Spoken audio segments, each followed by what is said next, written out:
نحمده ونصلي على رسوله الكريم اما بعد فاعوذ بالله من الشيطان الرجيم بسم الله الرحمن الرحيم رب اشرح لي صدري ويسر لي امري واحلل عقدة من لساني يفقهوا قولي ربي زدني علما. جی کیا حال ہے سب کا؟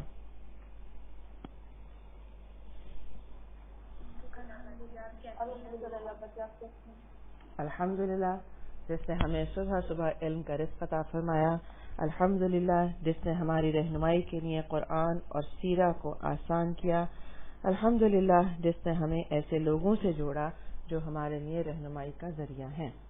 جی آپ کی سیرت کا کیا حال ہے؟ آپ اپنے اوپر جو محنت کر رہے ہیں وہ کہاں تک پہنچی ہے؟ کیونکہ یہ یاد رکھیں کہ کوئی بھی انسان متقی پیدا نہیں ہوتا ہے، تقوی حاصل کرنا پڑتا ہے اور اس کے حصول کے لیے مسلسل اپنے نفس کے ساتھ جد و جہد کرنی پڑتی ہے۔ صرف ہمیں نہیں، ہر انسان کو، حتیٰ کہ انبیاء علیہ السلام کو بھی، حتیٰ کہ صحابہ کرام کو بھی۔ یہی وجہ ہے کہ ہم دیکھتے ہیں کہ انبیاء علیہ السلام بھی کس طرح مشقت کی زندگی گزار رہے ہیں۔ اگر یہ اتنا آسان ہوتا تو بس سب متقی بن جاتے، مسجد پکڑتے، آرام سے زندگی گزارتے، نہ تکلیفیں اٹھاتے، نہ چیلنجز زندگی میں آتے اور بس سب لوگ اسی طرح اللہ کے نظر میں اچھے ہو جاتے۔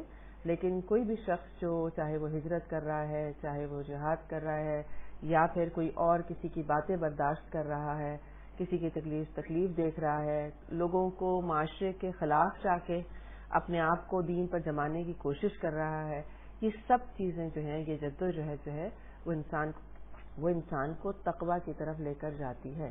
اس میں کوئی یہ نہ سمجھے کہ مجھے تو بس بہت ہی مشقت ہے، میرے گھر میں تو اور بس ایک میرا ہی مسئلہ ہے کہ مجھے دین پر عمل کرنے کے لیے ہر ایک کی طرف سے مشکل آتی ہے، کوئی میری بات نہیں سنتا ہے، گھر والے میرا ساتھ نہیں دیتے ہیں، باقی سب تو بہت اچھے ہیں۔ تو کوئی بھی شخص ایسا نہیں ہوتا، اور ہم نے دیکھا کہ نبی صلی اللہ علیہ وسلم کس طرح ان کا اپنا گھر، اپنا علاقہ، اپنی جگہ تھی، اس کے باوجود آپ دیکھیں کہ جیسے ہی انہوں نے حق بیان کیا تو کیسی کیسی باتیں، کیسے کیسے الزامات، کیسے کیسے ان کے پر ذاتی حملے، پھر ان کی جان پہ حملے، کیا کچھ ہونا شروع ہو گیا تھا۔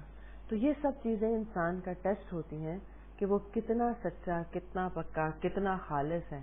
اس لیے کبھی بھی جو ٹیسٹ آئے یا کسی کی طرف سے مشکل آئے تو یہ نہ سمجھیں کہ بس اب میں نہیں کر سکتی، میرے لیے اب اتنا ممکن نہیں ہے، بلکہ یہ سمجھیں کہ یہ میرے لیے ایک اپرچونٹی ہے تاکہ مجھے اپنا آپ پتہ چلے کہ میں کتنا خالص ہوں، مجھے پتہ چلے کہ مجھے ابھی سیرت پہ عمل کرنا آیا ہے، قرآن پہ عمل آیا ہے یا نہیں آیا۔ تو جب اس ٹیسٹ کو کلیئر کریں گے انشاءاللہ آپ اور اچھے کندن بنتے چلے جائیں گے۔ سمیرہ؟ باجی میں جو تھی میں کسی کی بات مطلب کہ نہیں مانتی تھی، مطلب کہ بے صدری سی تھی، مجھے غصہ بہت مطلب زیادہ آتا تھا اور کسی کی بات برداشت کرنا تو میں بہت مشکل تھا۔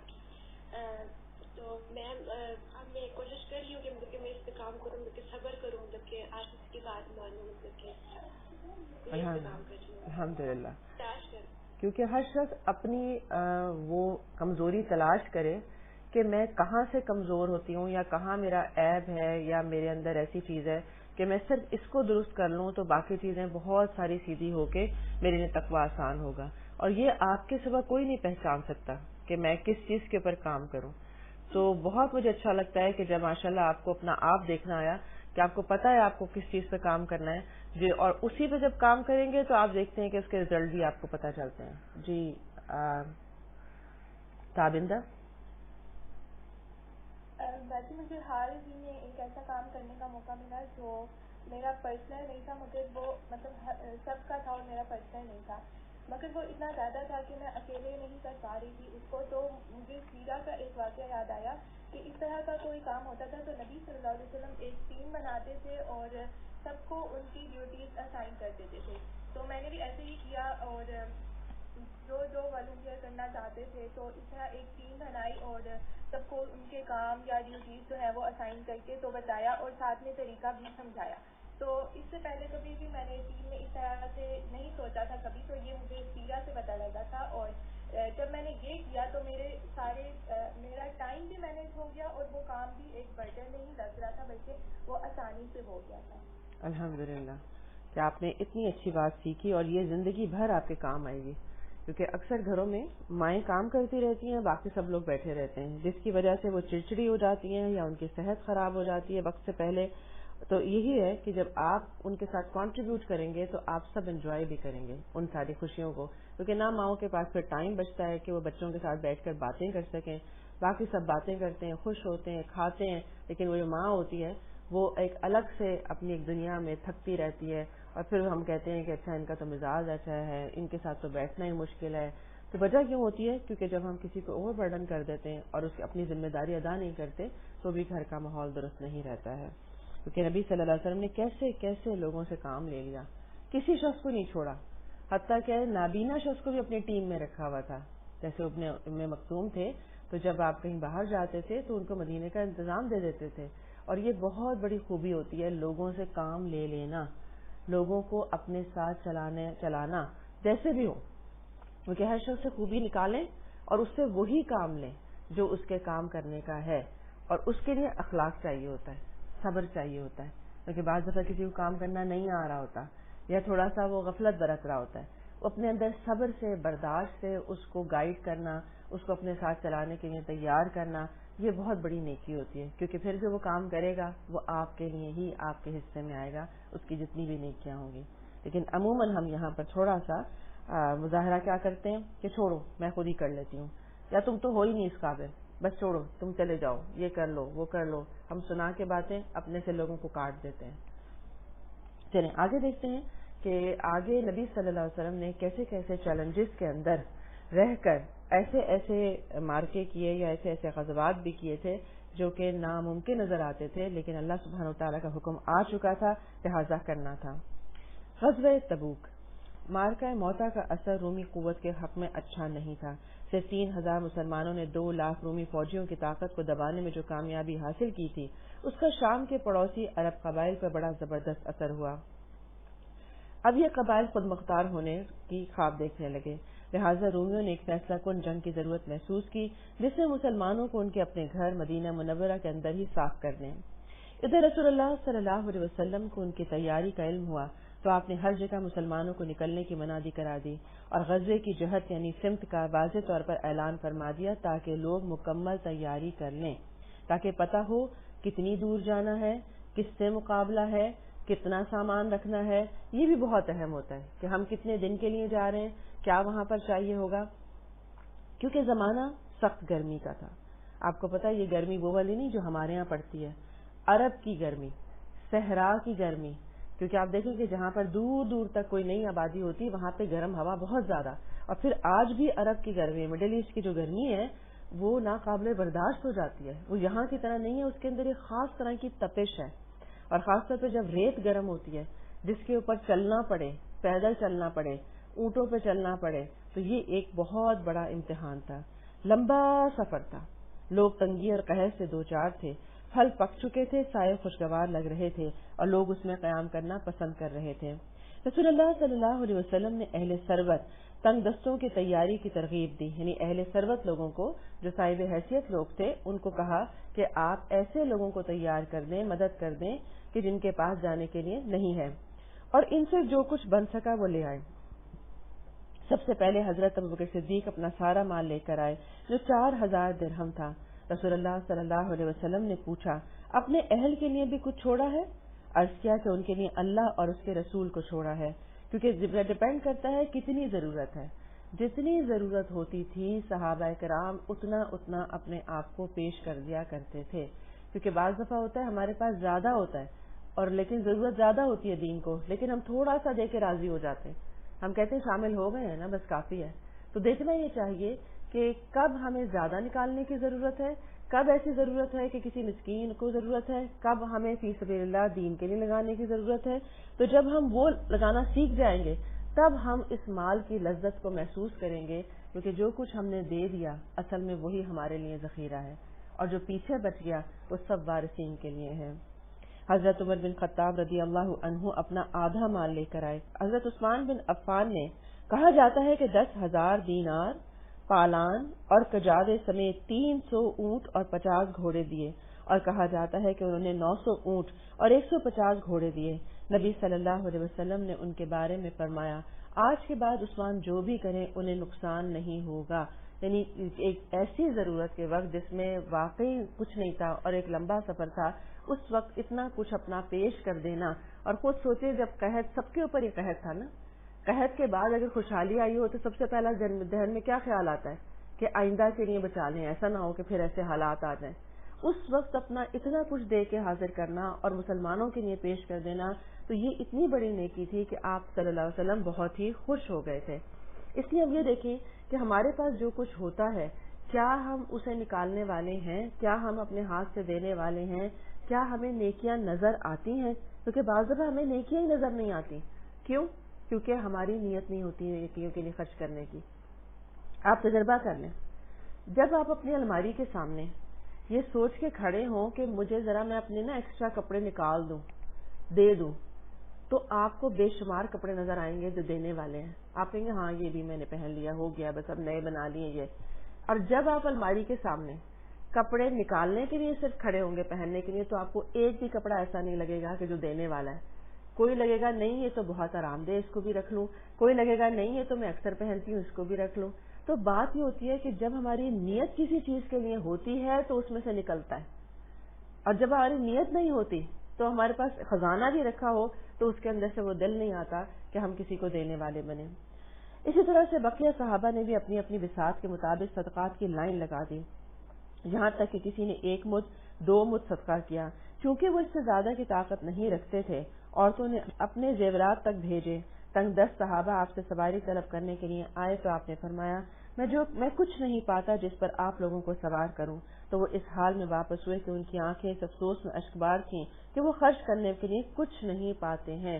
گویا ان کا اخلاص کس بات سے ظاہر ہوا کہ اگر ان کو ان کے ساتھ نہ لے جایا گیا تو وہ سخت ملال تھے کہ ہم سے نیکی کا موقع جا رہا ہے۔ اور دوسری طرف کون سے لوگ تھے جو اس میں تھے کہ ہمیں نہ لے جایا جائے کیونکہ بہت لمبا سفر ہے، گرمی کا موسم ہے، ہمیں کوئی نہ ہی کہے جانے کے لیے۔ چنانچہ انہیں حضرت عثمان اور حضرت عباس وغیرہ نے تیار کیا۔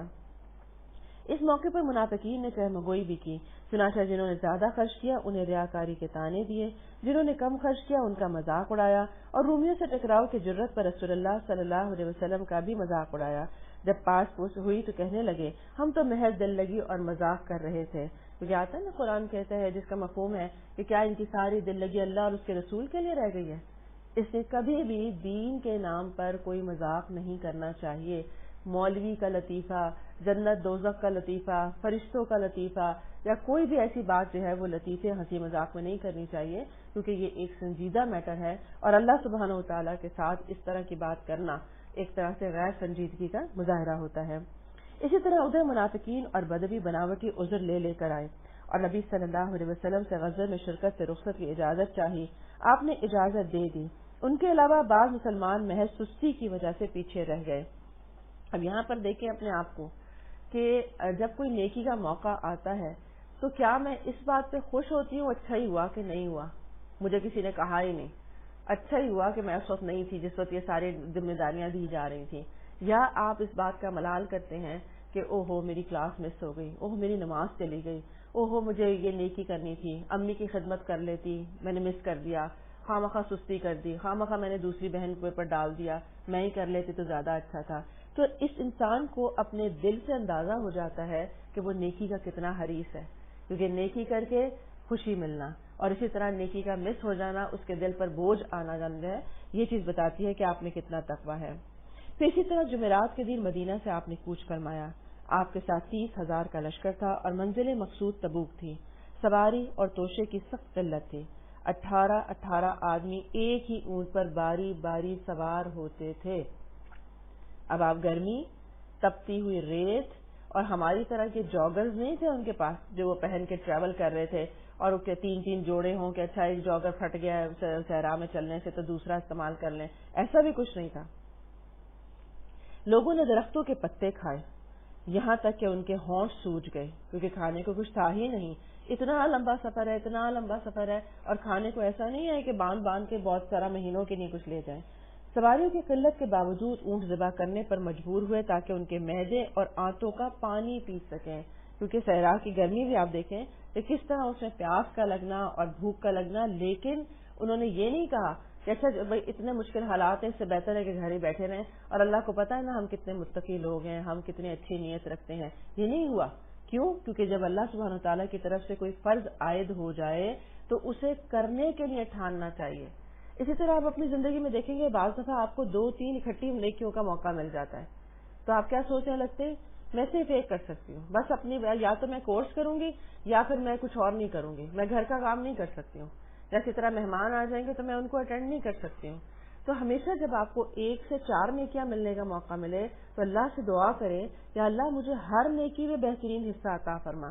آپ دیکھیں گے کہ آپ کے لیے ہر نیکی آسان ہو جائے گی، اور ایسی آپ کو پلاننگ سمجھ میں آئے گی کہ آپ کو لگے گا، آپ کا دل خوش ہو جائے گا کہ شکر ہے میں نے صرف ایک پہ راضی نہیں ہو گئی تھی، میں نے کوشش کی، نیت کی، ارادہ کیا اور اللہ نے مجھ سے کروا لیا۔ صحابہ رضی اللہ عنہم رسول اللہ صلی اللہ علیہ وسلم کے ساتھ سمود کی سرزمین ہجر میں اترے، اس کے کنویں سے پانی لیا اور آٹا گوندا۔ آپ نے حکم دیا کہ ان کے کنویں سے لیا ہوا پانی بہا دیا جائے، گوندا ہوا آٹا جانوروں کو کھلا دیں، اور صرف اس کنویں سے پانی لیں جس سے حضرت صالح علیہ السلام کی اونٹنی پانی پیا کرتی تھی۔ اور جب آپ سمود کے اس علاقے سے گزرے تو آپ نے یہ بھی فرمایا کہ ان ظالموں کی جائے سکونت میں گریاں کرا ہونا داخل ہونا، یعنی روتے ہوئے داخل ہونا ایسے علاقوں میں جہاں پر عذاب آیا تھا اور جلدی جلدی آپ وہاں سے گزرتے تھے۔ مبادہ تم پر بھی وہی مصیبت آن پڑے جو ان پر آئی تھی۔ پھر اپنا سر ڈھانپا اور تیزی سے چل کر وادی پار کر گئے۔ راستے میں رسول اللہ صلی اللہ علیہ وسلم ظہر اور عصر کی نمازیں، مغرب اور عشاء کی نمازیں اکٹھی پڑھتے رہے تھے، جمع تقدیم بھی فرماتے تھے اور جمع تاخیر بھی فرماتے تھے۔ یعنی آپ کو پتا ہے کہ جب آپ انسان سفر میں ہوتا ہے اور اسے پتا ہے کہ وہ بار بار نماز نہیں پڑھ سکتا تو 2 نمازوں کو جمع کیا جا سکتا ہے، تو آپ نے ظہر اور عصر اور مغرب اور عشاء کو جمع کیا۔ اس سے اہم بات یہ پتہ چلی کہ ایسی جگہیں، ایسے علاقے جہاں پر اجاڑ ہو گئے ہوں، جہاں پر عذاب آیا ہو، وہاں پر وزٹ کرنے نہیں جانا چاہیے۔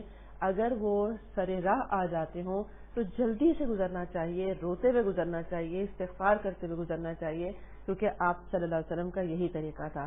کہاں یہ کہ ہم مونجو دڑو جیسی جگہوں پر، غیر آباد جو جگہیں ہیں جو دوبارہ آباد ہی نہیں ہو سکی ہیں، یا اسی طرح فرعون کے میوزیم میں اس کی ممی کو دیکھنے کے لیے باقاعدہ ٹکٹ دے کے باقاعدہ ایک انٹرٹینمنٹ کے طور پر جائیں، تو یہ وہ لوگ ہیں یا یہ وہ جگہیں ہیں جو اللہ سبحانہ وتعالیٰ کے نافرمان تھے، تو اس کے لیے ایسا کام نہیں کرنا چاہیے کیونکہ یہ عبرت کی جگہیں ہیں۔ اسی طرح تبوک میں آپ نے جو وقت گزارا تھا، آپ صلی اللہ علیہ وسلم کے پاس ایلا کا حاکم یوحنا بن روبہ آیا، اس کے ساتھ جربہ، عذرا اور مینا کے بھی وفود تھے۔ انہوں نے جزیہ دینے کی شرط پر صلح کی مگر مسلمان نہیں ہوئے۔ رسول اللہ صلی اللہ علیہ وسلم نے یوحنا کو ایک تحریر لکھ دی جس میں اسے اور باشندگان ایلا کو امان دی اور ان کی کشتیوں اور قافلوں کو سمندر اور خشکی میں ضمانت دی اور آمد و رفت کی آزادی عطا فرمائی، اور یہ کہ کسی نے کوئی گڑبڑ کی تو اس کا مال اس کی جان کے آڑے نہیں آ سکے گا۔ اسی طرح آپ نے ایک تحریر جربہ اور عذرا کے باشندوں کے لیے لکھی جس میں ان کو امان دی اور یہ کہ ان پر ہر رجب میں 100 دینار واجب الادا ہوں گے۔ اہل مینا نے آپ سے 1/4 پھل کی ادائیگی پر صلح کر لی تھی۔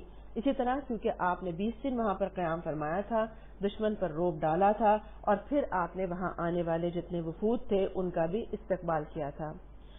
اسی طرح مسجد زرار کا انہدام، منافقین نے ضرر رسانی، کفر، مومنین میں تفریق اور اللہ اور اس کے رسول سے جنگ کرنے والوں کو گھات کی جگہ فراہم کرنے کے لیے قباء میں ایک مسجد بنائی اور رسول اللہ صلی اللہ علیہ وسلم سے گزارش کی تھی کہ آپ اس مسجد میں ان کے لیے نماز پڑھ دیں۔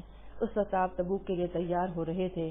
آپ نے فرمایا ابھی تو ہم سفر پر ہیں، البتہ واپس آئے تو انشاءاللہ۔ لیکن جب تبوک سے واپسی میں ذی اوان میں اترے اور مدینہ 1 دن یا اس سے بھی کم فاصلے پر رہ گیا تو حضرت جبرائیل علیہ السلام نے نازل ہو کر مسجد کی اصل حقیقت بتائی اور نماز پڑھنے سے منع کیا۔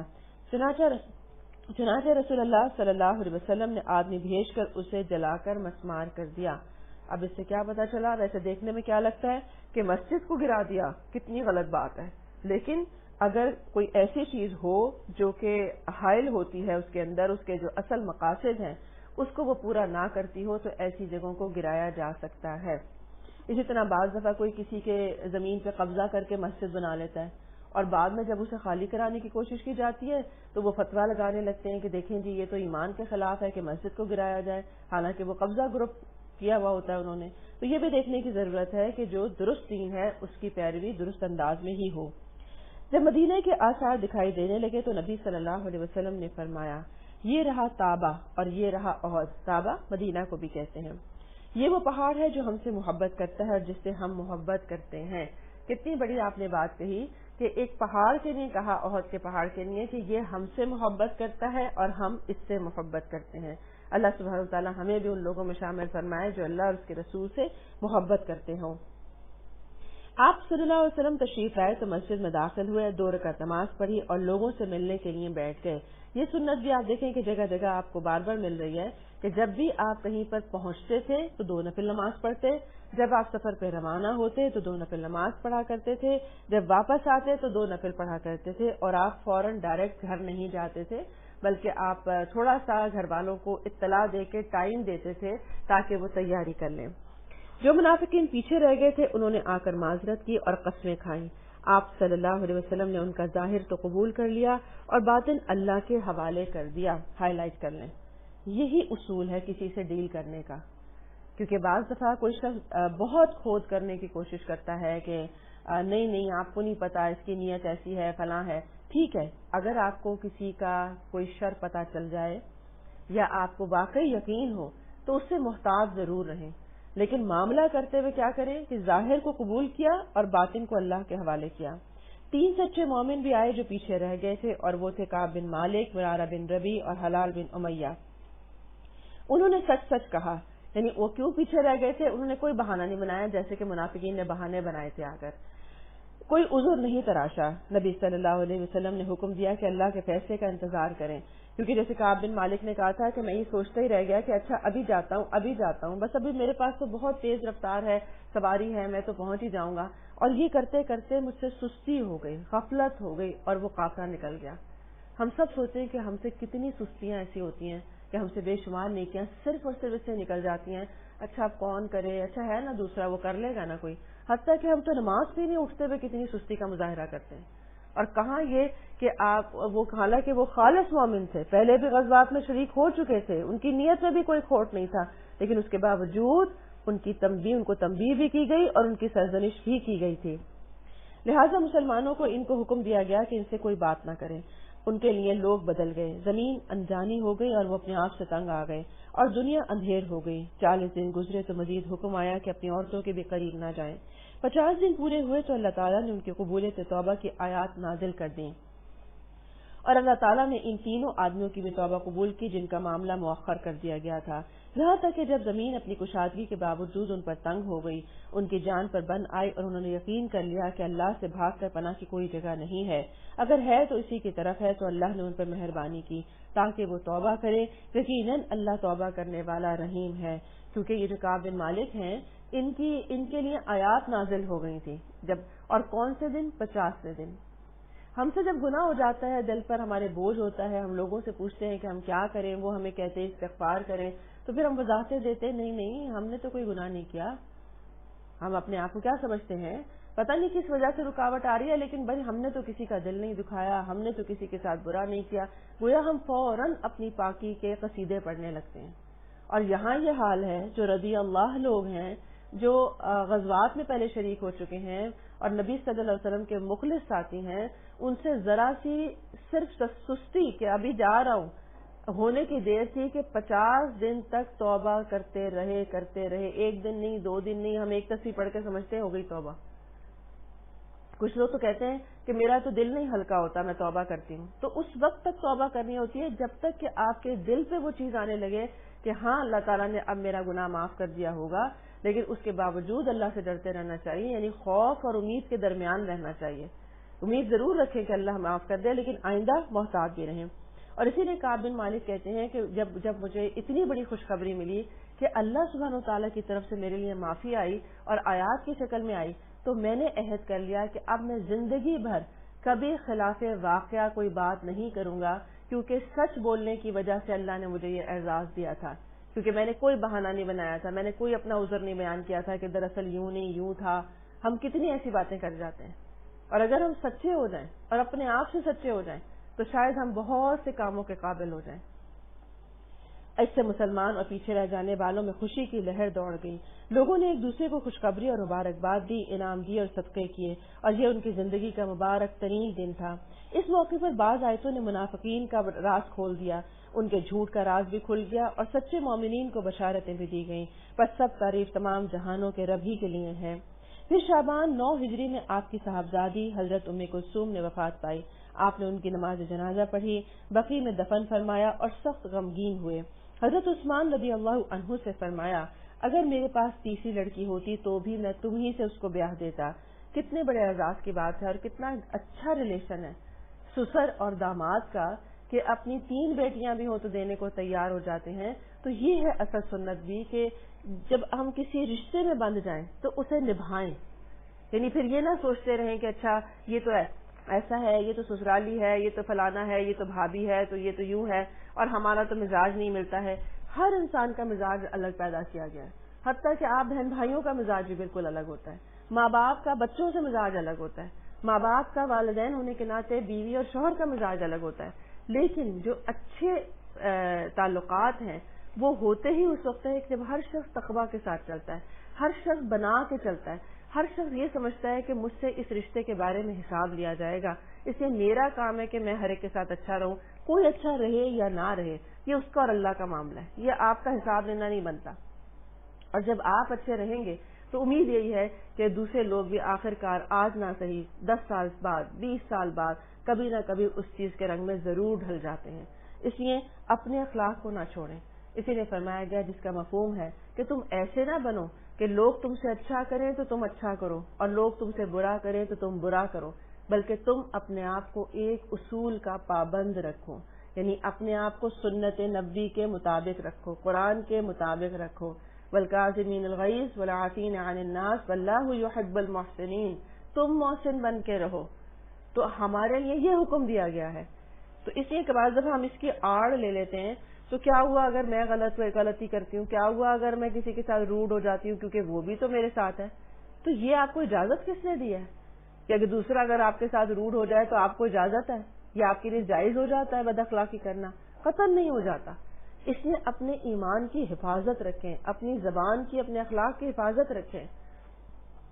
پھر غزوات کے متعلق چند کلمات کہ جاہلیت میں جنگ کے معنی یہ تھے کہ بغیر کسی رحم اور مربت کے قتل اور غارت گری کرنا، آتش زنی کرنا، لوٹ مار کرنا، عورتوں کی بے حرمتی کرنا، زمین میں فساد کرنا، کھیتیوں کو تباہ کرنا۔ جیسے کہ آج بھی آپ دیکھتے ہیں کہ جب غیر مسلم جنگوں کی بات کرتے ہیں یا کسی ملک پر حملہ کرتے ہیں تو کیوں کرتے ہیں؟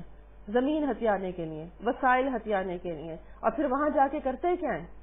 غیر جو بیچارے معصوم لوگ ہوتے ہیں ان کے اوپر بم برساتے ہیں، کس طرح سے تباہیاں کرتے ہیں۔ چنانچہ یہی تصور پہلے بھی تھا، کیونکہ یہ تو اسلام نے آ کے تصور کو بدلا کہ اصل میں جنگ کا تصور ہے کیا۔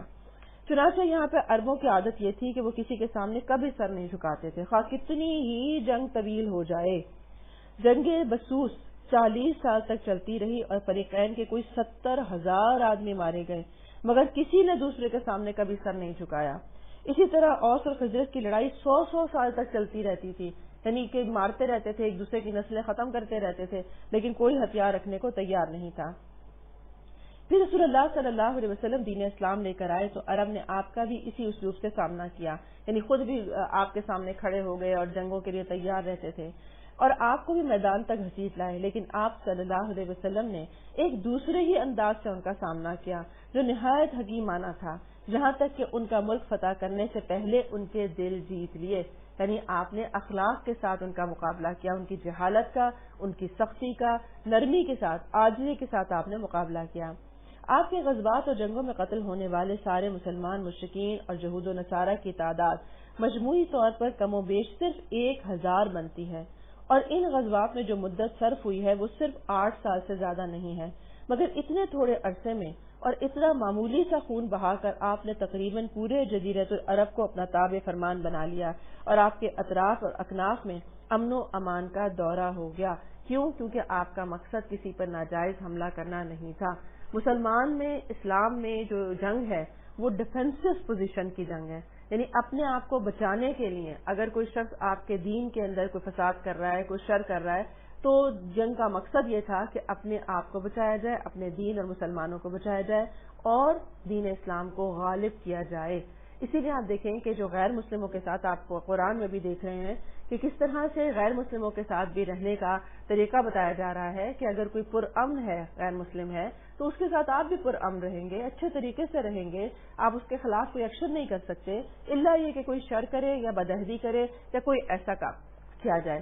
تو ایک انصاف کی بات کی گئی ہے کہ جو جیسا ہے اس کے ساتھ وہ معاملہ کیا جائے، اور اسلام تمام مذاہب کی رسپیکٹ کرتا ہے۔ کسی کو جبراً اپنے اسلام میں لانا یا اس کو اس وجہ سے تکلیف پہنچانا کہ وہ غیر مسلم ہے، تو یہ اسلام میں کہیں پر بھی ہمیں نہیں ملتا ہے، کیونکہ اللہ سبحانہ وتعالیٰ نے ہر انسان کو آزادی دی ہے کہ جو چاہے وہ اسلام قبول کر لے، اور جو نہیں آتا ہے تو یہ اس کا اپنا معاملہ ہے۔ اسی طرح ہم دیکھتے ہیں کہ فرضیت حج 9 ہجری میں ہوتی ہے۔ عرب سمجھتے تھے کہ وہ دین ابراہیم پر ہیں، اور اس دین کا جو شعار اب تک انہوں نے قائم کیا ہوا تھا وہ بیت اللہ شریف کا حج تھا، چنانچہ وہ ہر سال حج کا زبردست اہتمام کرتے تھے، اور اس میں انہوں نے بہت سی تبدیلیاں کر کے کئی بدعات بھی شامل کر لیں۔ جب رسول اللہ صلی اللہ علیہ وسلم نے 8 ہجری میں مکہ فتح کیا اور حضرت عتاب بن اسید کو اس کا امیر مقرر کیا، تو اس سال انہی کی امارت مسلمان اور مشرکین سب نے حج کیا۔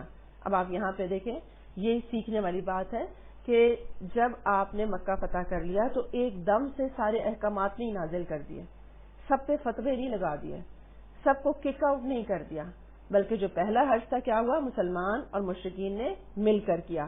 کیونکہ بعض دفعہ جب آپ کسی کے ساتھ ہوتے ہیں تو دوسرے لوگ بھی آپ سے سیکھ رہے ہوتے ہیں۔ جب آپ کٹ جاتے ہیں نا کہ میں تو بہت اچھی مسلمان ہوں، میں تو بہت قرآن پہ عمل کرنے والی ہوں، میری باقی کزن باقی سارے لوگ تو بس ایسے دنیا دار سے لوگ ہیں، میں تو بھائی کسی سے نہیں ملوں گی کیونکہ میرا تو ایمان ہی کہیں خراب نہ ہو جائے، تو پھر آپ کبھی کسی کو سکھا نہیں سکتے۔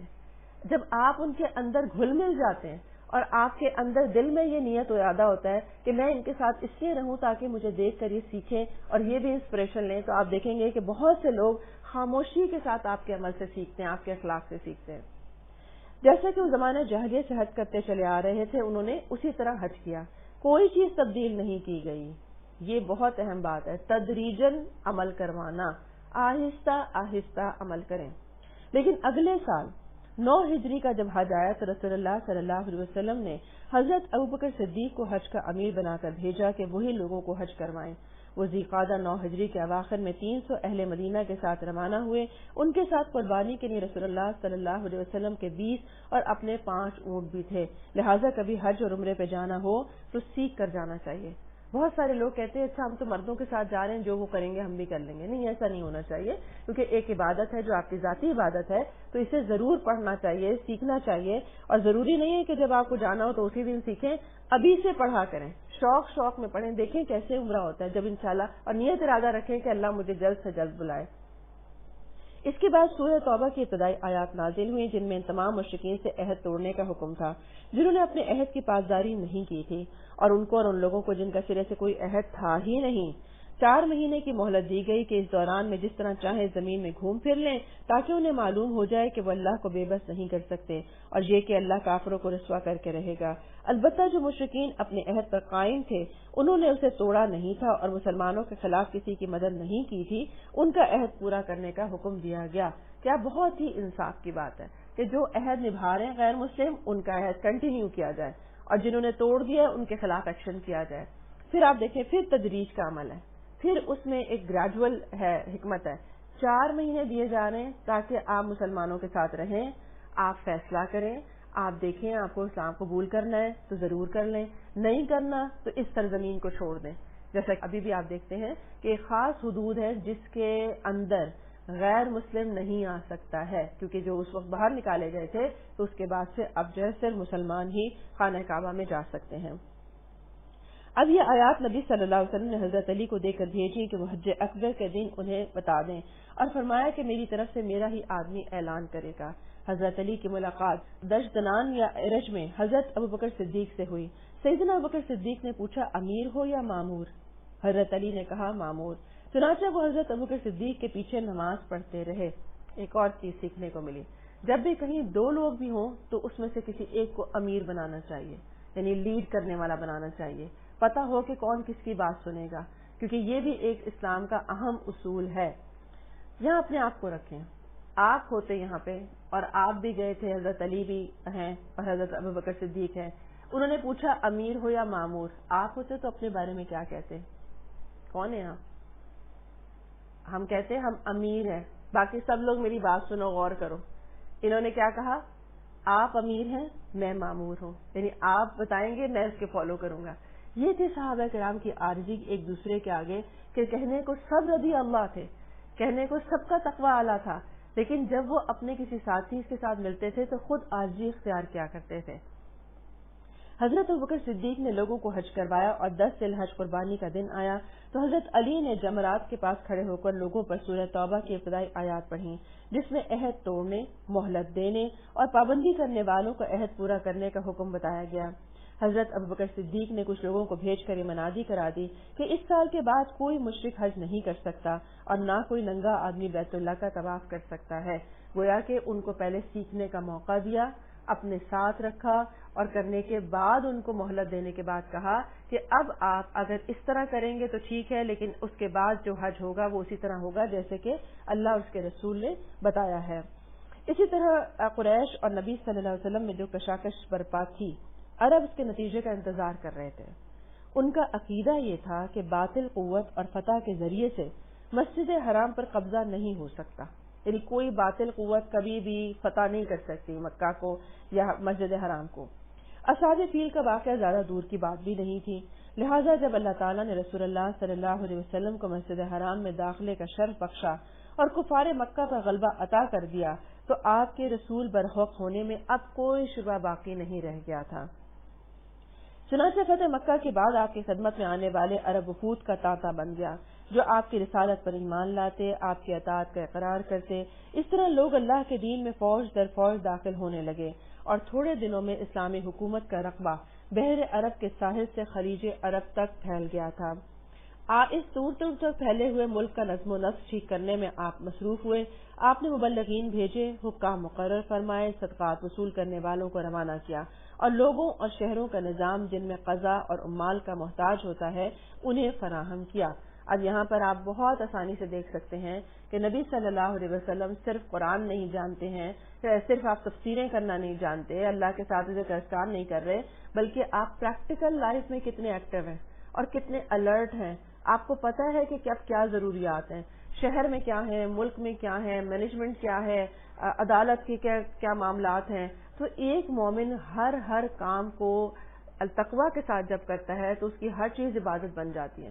اس لیے ایسے بنے کہ دین اور دنیا دونوں کو ہینڈل کرنے والے ہوں, دین اور دنیا دونوں میں ہی اللہ کے دین کو رائج کرنے والے ہوں. کیونکہ بعض دفعہ کچھ لوگ جب دین پڑھ لیتے ہیں تو وہ دنیا کی تعلیم پڑھنا چھوڑ دیتے ہیں یا دنیا کی جابس چھوڑ دیتے ہیں. کچھ ٹیچنگ میں ہوتے ہیں تو اسکول چھوڑ دیتے ہیں, کالج چھوڑ دیتے ہیں کہ نہیں بس ہم تو اب دین میں تجوید ہی پڑھائیں گے لوگوں کو کیونکہ یہی سب سے بڑی خدمت ہے.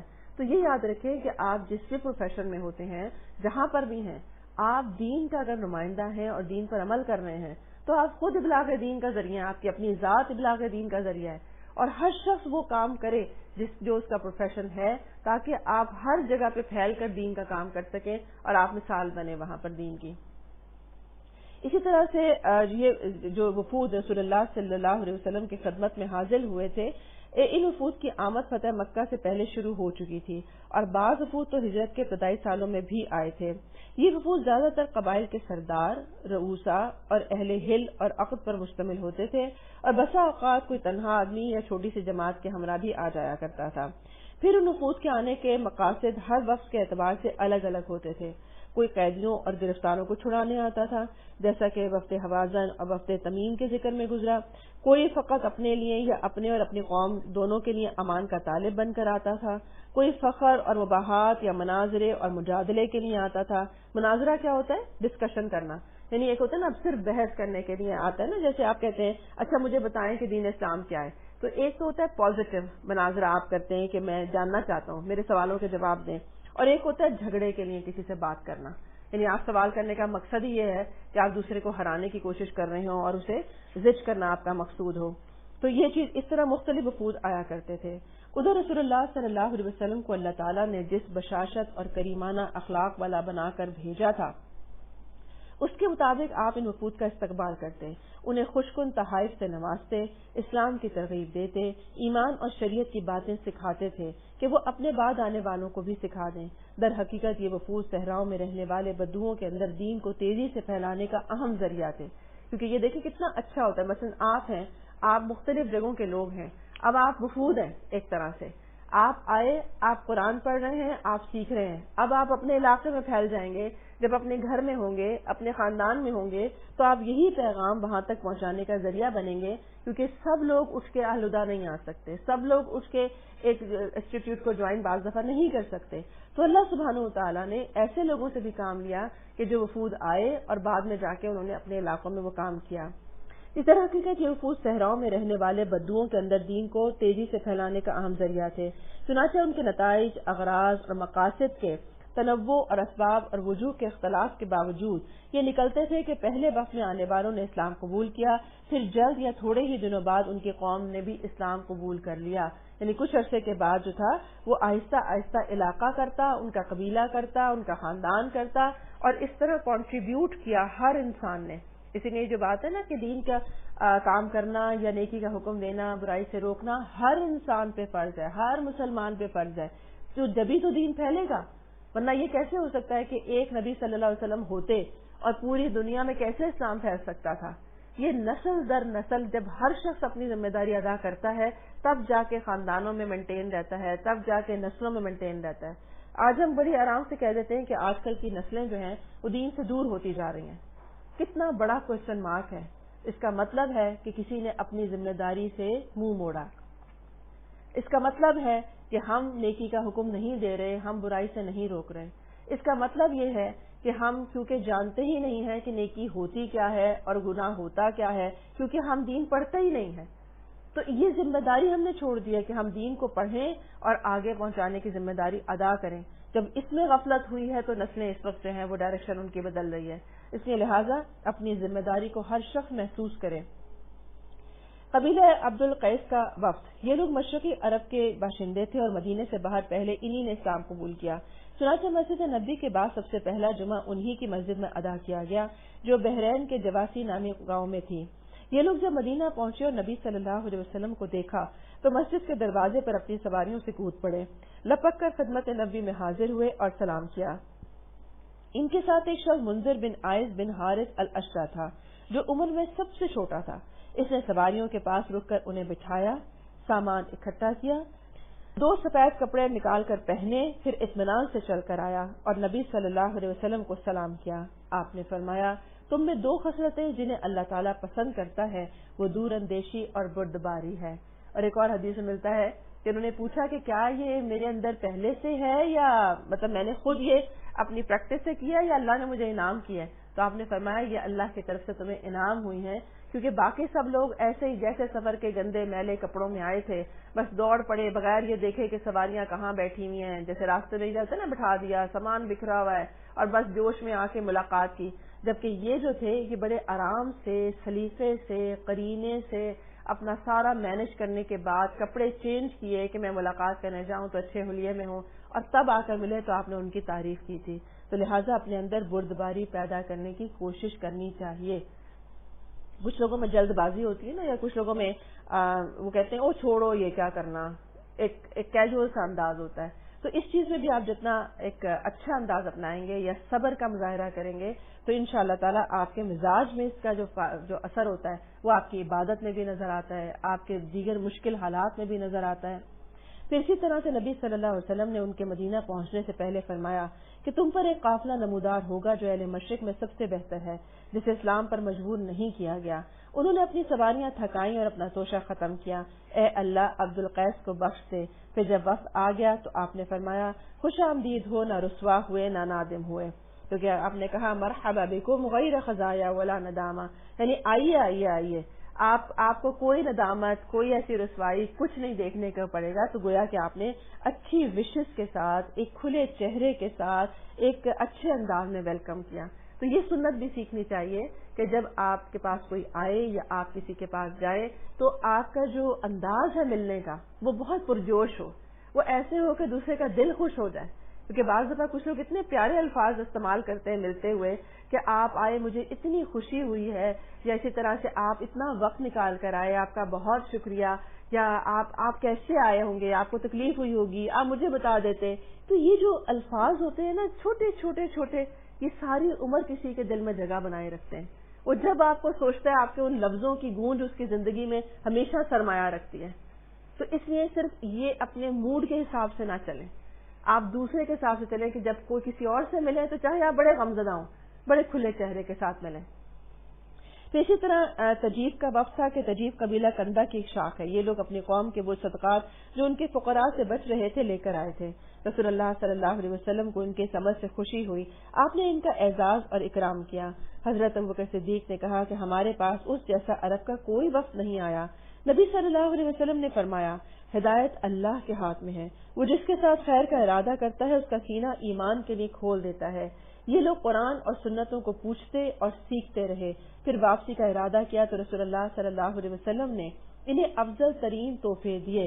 یعنی آپ نے کیا فرمایا کہ اللہ تعالیٰ جس کے ساتھ خیر کا ارادہ کرتا ہے اسے دین اچھا لگنے لگتا ہے، شوق پیدا ہو جاتا ہے، سینہ کھل جاتا ہے، اور پھر وہ کیا کرتا ہے، وہ پوچھتا رہتا ہے بتائیں قرآن کے اس بارے میں کیا حکم ہے، اچھا بتائیں اس میں کیا سنت ملتی ہے. تو اس لیے جب زندگی میں کوئی معاملہ آ جائے، مثلا چاہے جذباتی معاملات ہوں، چاہے گھریلو معاملات ہوں، فوراً سوچا کریں کہ اگر نبی صلی اللہ علیہ وسلم ہوتے تو آپ کیسے بہیو کرتے، آپ کیا کرتے، یہاں پر آپ کیا بات کرتے. کیونکہ اب تو آپ کو اندازہ ہو گیا ہے، جب آپ نے سیرت پڑھ لی ہے تو آپ جان گئے ہیں کہ آپ صلی اللہ علیہ وسلم کا کیا مزاج تھا. تو لہٰذا آپ ان کو تعلیم بھی دیتے اور افضل ترین تحفے دیتے. اور پوچھا کہ کیا کوئی آدمی ابھی باقی رہ گیا ہے. انہوں نے بتایا کہ ایک لڑکا ہم نے ڈیرے میں چھوڑ رکھا ہے، وہ ہم میں سب سے کم عمر ہے. آپ نے فرمایا اسے بھی بھیج دو. وہ آیا تو عرض پرداز ہوا کہ اے اللہ کے رسول، میں اسی جماعت سے ہوں جو ابھی آپ کے پاس آئی ہے. آپ نے ان کی ضرورت پوری کر دی، اب میری ضرورت بھی پوری کیجیے. آپ نے پوچھا تمہاری کیا حاجت ہے. اس نے کہا آپ اللہ سے دعا کیجیے کہ مجھے بخش دے، مجھ پر رحم کرے، میرے دل کو غنی کر دے. کتنی خوبصورت دعا ہے، ہائی لائٹ کر لیں، اپنے لیے مانگا کریں. آپ نے اس کے لیے مطلوبہ دعا کر دی اور دوسرے ساتھیوں جیسے تحفے دینے کا حکم دے دیا. چنانچہ یہ سب سے زیادہ قناعت پسند انسان ہوا. زمانہ ارتداد میں نہ صرف اسلام پر ثابت قدم رہا بلکہ اپنی قوم کو بھی واعظ اور نصیحت کی. چنانچہ وہ بھی اسلام پر جمی رہی. یعنی اس نے صرف یہ نہیں کہا کہ جی مجھے وہ مل جائے، تحفے مل جائیں اور بس کافی ہے، ہم نے جو سیکھ لیا سیکھنا تھا. کچھ لوگ ہوتے ہیں نا، وہ ایک کورس کر کے کہتے ہیں اوہو بس سال کا کورس کر لیا، بس اب نہیں کچھ کر سکتے، بس بہت ہو گیا، دین سیکھ لیا، ہم نے سارا دین سیکھ لیا، سب کچھ پتا چل گیا، اور اپنے آپ کو عالم سمجھنے لگتے ہیں اور سمجھتے ہیں کہ آگے ان کو کوئی ضرورت نہیں ہے. تو یہ یاد رکھیں کہ دین اسلام آخری سانس تک مسلسل سیکھتے رہنے کی چیز ہے. یہ اتنا علم ہے کہ آپ سیکھتے جائیں تو آپ کو اپنی جہالت کا اندازہ ہوتا چلا جائے گا. کیونکہ آپ جب کوئی بھی حدیث پڑھتے ہیں یا کوئی بھی آپ آیت پڑھتے ہیں تو پھر اندازہ ہوتا ہے اوہ میں کدھر جا رہی ہوں اور مجھے اسلام کہہ کیا رہا ہے. ہر دفعہ آپ کو ایسا لگتا ہے کہ پھر آپ ڈی ٹریک ہونے لگے ہیں، پھر آپ کوئی اور چیز پڑھتے ہیں، پھر تازہ ایمان ہو جاتا ہے. لہٰذا اس کو زندگی بھر کبھی نہ چھوڑیں. اسی طرح نجران کا وقت بھی آتا ہے، اور نجران یمن کی حدود پر ایک بڑا سا علاقہ ہے جس کی لمبائی تیز رفتار سوار ایک دن میں طے کر سکتا تھا. رسول اللہ صلی اللہ علیہ وسلم نے ان کے اسقف کو خط لکھ کر اسلام کی دعوت دی. وہ خط پڑھ کر گھبرا گیا، پہلے خواص سے پھر عوام سے مشورہ کیا. رائے یہ قرار پائی کہ ایک وقت ارسال کریں جو اس مسئلے کو حل کرے. چنانچہ انہوں نے 60 ارکان پر مشتمل ایک وقت بھیجا. یہ لوگ نبی صلی اللہ علیہ وسلم کے پاس اس حالت میں پہنچے کہ دھاری دار یمنی کپڑے کے جوڑے زیب تن کیے ہوئے تھے اور انہیں گھسیٹ رہے تھے. ریشمی چادریں اوڑھ رکھی تھیں اور سونے کی انگوٹھیاں تھیں. نبی صلی اللہ علیہ وسلم نے اس سے بات نہیں کی. انہیں بعض قبائلی صحابہ کرام نے مشورہ دیا کہ کپڑے چینج کریں اور انگوٹھیاں اتار دیں. انہوں نے ایسا کیا. اس کے بعد رسول اللہ صلی اللہ علیہ وسلم نے ان سے بات کی اور انہیں اسلام کی دعوت دی. انہوں نے انکار کیا اور کہا کہ ہم آپ سے پہلے سے مسلمان ہیں. رسول اللہ صلی اللہ علیہ وسلم نے فرمایا تمہیں اسلام سے 3 چیزیں روکتی ہیں، ایک صلیب کی عبادت، سور کھانے کی عادت اور تمہارا یہ خیال کہ اللہ کا بیٹا بھی ہے. انہوں نے کہا تو پھر حضرت عیسیٰ کی مثل کون ہے جو بغیر باپ کے پیدا کیا ہوا. اس پر اللہ سبحانہ وتعالیٰ نے قرآن کی آیات نازل کر دی جس میں آدم علیہ السلام کی مثال دی کہ آدم علیہ السلام کے تو نہ ماں تھی نہ باپ تھا. اگر صرف اسی پر تعجب ہے کہ باپ نہیں تھے حضرت عیسیٰ کے تو اس کی مثال دی گئی. رسول اللہ صلی اللہ علیہ وسلم نے ان آیات کی تلاوت کی اور انہیں مباہلے کی دعوت دی، یعنی کہ کہا کہ آپ آئیں مقابلے پر ہمارے. انہوں نے مہلت مانگی، باہم مشورہ کیا اور کہا کہ اگر یہ واقعی نبی ہے اور ہم نے اس سے مباہلہ کیا تو ہمارا کوئی بال بچہ نہیں بچے گا۔ چنانچہ وہ حسب ذیل جزیہ دینے پر راضی ہو گئے۔ 1000 جوڑے لباس اور سفر میں 1000 جوڑے رجب میں، اور ہر جوڑے کے ساتھ ایک اوقیہ 40 درہم چاندی۔ آپ نے ان کے لیے ذمہ، امان اور دین کی آزادی منظور فرمائی۔ پھر انہوں نے کہا کہ ہمارے ساتھ امانت دار آدمی بھیج دیں۔ آپ نے ابو عبیدہ عامر بن جراح کو روانہ فرمایا اور یہیں سے ان کا لقب امین الامت پڑ گیا۔ نجران واپسی کے دوران میں وفد کے 2 آدمی مسلمان ہو گئے، پھر ان میں اسلام پھیلتا ہی چلا گیا یہاں تک کہ سب کے سب مسلمان ہو گئے۔ تو گویا کہ جو بھی آپ نے محنت کی تھی، جو کچھ آپ کی خیر خواہی تھی، آپ نے ہر ایک کو توجہ دی، ہر ایک کو عزت اکرام دیا، ہر ایک کو اپنے مجلس میں بیٹھنے کو کے لیے کہا۔ تو وجہ کیا ہوئی کہ آہستہ آہستہ وہ لوگ جو پہلے آپ کی مخالفت بھی کر رہے تھے یا دین اسلام قبول کرنے کے لیے تیار نہیں تھے، آخر کچھ عرصے کے بعد وہ بھی اسلام میں داخل ہو گئے۔ لہٰذا اچھی امید کے ساتھ لوگوں کے لیے خیر خواہی چاہتے ہوئے ہر ایک کے ساتھ بھلائی اور اخلاق کا مظاہرہ کرنا چاہیے۔ اللہ سبحانہ وتعالی ہمیں اخلاق حسنہ عطا فرمائے اور سیرت نبوی عطا فرمائے۔ وآخر دعوانا الحمد للہ رب العالمین۔ سبحانک اللہم وبحمدک اشہد ان لا الہ الا انت استغفرک واتوب الیک۔ بارک اللہ فیکم۔ السلام علیکم ورحمۃ اللہ وبرکاتہ۔